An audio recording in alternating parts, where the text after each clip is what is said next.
dans l'idéal, et c'est de moins en moins la caractéristique de notre époque, c'est la virilité.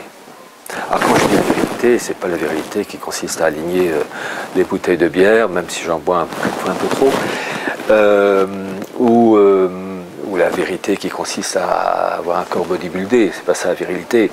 Je pense toujours au cardinal de Richelieu, qui était malade à crever, tuberculose, qui faisait 1,48 m. D'une pichenette, on pouvait le faire tomber, mais c'était un mec. La vérité, c'est d'abord une tournure d'esprit, c'est...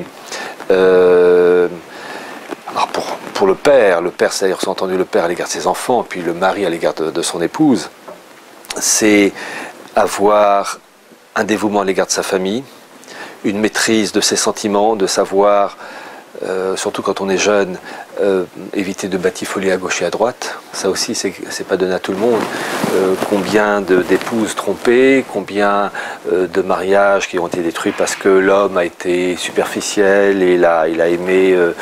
il s'est fait avoir par les jupes de la voisine.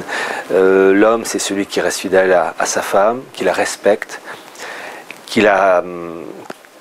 N'oubliez pas, on parle toujours du père, mais la femme aussi a un rôle central, l'âme du foyer. Et d'ailleurs, c'est la femme qui transmet, comment dire, l'âme du foyer. L'homme ne fait qu'apporter une virilité dans ces structures. L'idéal, c'est que le père impose virilité, confiance et affection à l'égard de ses enfants, un pôle de stabilité.